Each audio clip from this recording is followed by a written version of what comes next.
Assalamualaikum warahmatullahi wabarakatuh. Salam planter petani sawit Indonesia. Salam tandan berduri. Jumpa lagi sahabat tani sekalian. Pada kesempatan ini saya akan membahas tentang busuk buah pada tanaman sawit kita. Jadi seperti ini sahabat ya, ini contohnya.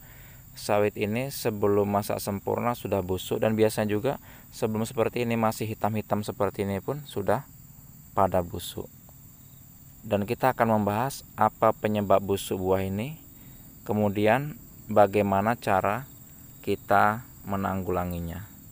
Namun seperti biasa, bagi sahabat yang baru saja menemukan channel kita ini, silahkan di subscribe agar tidak ketinggalan dengan video dari kita selanjutnya. Dan kalau dirasa tutorial ini bermanfaat, silahkan dibagikan kepada para petani sawit yang lainnya.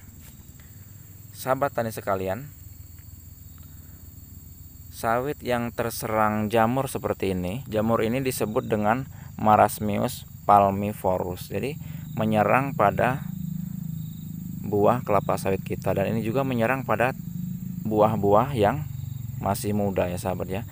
Ini kalau saya amati ada beberapa penyebab yang membuat jamur Marasmius palmivorus ini untuk tumbuh subur. Penyebab yang pertama adalah itu karena kelembaban. Jadi tanaman sawit kita ini tidak terkena cahaya matahari yang maksimal. Itu biasanya terjadi karena jarak tanam yang rapat, itu bisa terjadi seperti itu. Juga bisa terjadi karena tumbuhan sawit kita ini ternaungi oleh pohon-pohon yang lain. Jadi tumbuhan sawit ini kita ini terbayang-bayangi oleh pohon-pohon yang tinggi itu ya sahabat ya. Itu penyebab yang pertama, jadi kurangnya pencahayaan matahari.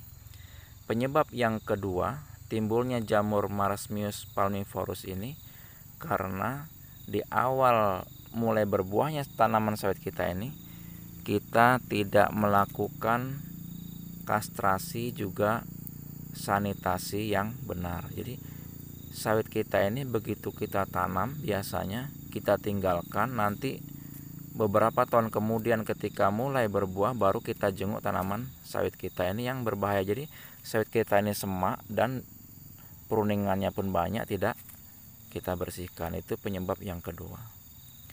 Penyebab yang ketiga, biasanya ketika tanaman sawit kita ini mulai ada yang masak seperti ini ya, kita membiarkannya. Jadi kita tidak mengambil buah yang masak, dan akhirnya buah yang masak inilah nanti yang menjadi media tumbuhnya jamur yang merusak tanaman kita ini. Jadi nantinya buah yang tidak diambil ini yang akan menjadi media untuk berkembangnya jamur Marasmius palmivorus. Itu ya sahabat ya. Kemudian penyebab yang keempat adalah ketika kita melakukan pemanenan itu tidak tepat mengenai tandan buahnya sahabat ya. Ini harus kita perhatikan betul. Jadi dalam memanen itu yang kita kenai adalah tandan buah. Jangan sampai kita memanen itu ada yang tertinggal, kita dodos di sini seperti itu kan. Kemudian ada buah yang tertinggal. Nah, brondol dan tangkai buah yang tertinggal itulah nanti yang akan menjadi media berkembangnya jamur Marasmius palmivorus tersebut ya sahabat ya. Itu yang harus kita perhatikan.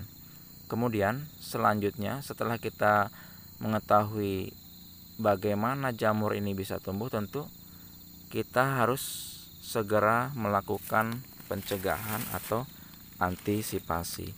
Jadi pencegahan yang pertama itu yang harus kita lakukan adalah sawit kita ini harus kita upayakan untuk selalu terkena sinar matahari. Makanya dari awal dalam melakukan penanaman sawit ini kita harus menggunakan jarak tanam yang ideal. Itu ya sahabat ya. Kemudian yang kedua, kita harus senantiasa membersihkan gulma di tanaman sawit kita. Apalagi kalau gulma itu sempat tinggi melebihi tanaman sawit kita ya, pepohonan yang tinggi-tinggi itu memang harus kita buang. Kemudian yang ketiga, kita harus rajin melakukan kastrasi pada awal pertumbuhannya. juga sanitasi ya sahabat ya. Sanitasi itu pruning ya sahabat ya, itu kita harus rajin. Itu yang ketiga. Kemudian yang keempat, kita harus rajin juga melakukan pemanenan ya sahabat ya. Dan pemanenan itu juga harus kita perhatikan dengan benar. Dalam artian ketika memanen buah ini memang tandan buahnya itu yang kita panen. Jadi tidak ada nanti buah yang sedikit yang tersisa ya. Yang itu akan mengakibatkan jadinya nanti tempat berkembangnya jamur Marasmius palmivorus ini ya sahabat ya.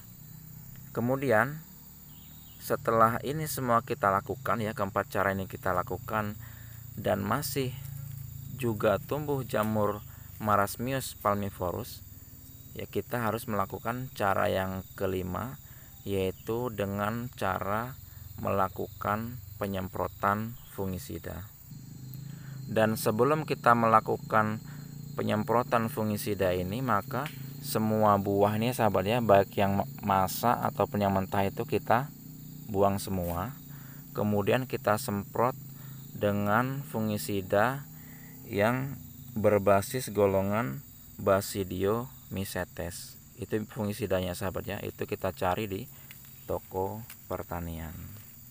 Jadi dari uraian ini sahabat sekalian, dapat kita pahami bahwa jamur Marasmius palmivorus ini merugikan kita sebagai petani sawit, karena dari segi ekonomi buah-buah yang busuk seperti ini tentu tidak dapat kita uangkan ya sahabat ya. Juga bagi tanaman sawit kita, buah yang busuk ini akan mengganggu pertumbuhan tanaman sawit kita. Jadi sebelum ini menjalar kepada tanaman sawit kita, maka itu tadi kiat-kiat yang harus kita lakukan. Jadi dapat kita simpulkan, yang harus kita lakukan adalah yang pertama, lahan kita itu, tanaman sawit kita harus terkena sinar matahari. Kemudian yang kedua, kita harus di awal penanaman itu rajin melakukan kastrasi di awal sawit kita mulai berbuah. Kemudian yang ketiga adalah sanitasi atau pruning. Dan yang keempat, kita harus mengupayakan untuk selalu memanen buah yang masak. Mudah-mudahan video ini bermanfaat bagi sahabat-sahabat sawit sekalian, dan kita senantiasa nantinya diberi buah yang bagus, yang mempunyai daya jual. Saya akhiri. Assalamualaikum warahmatullahi wabarakatuh.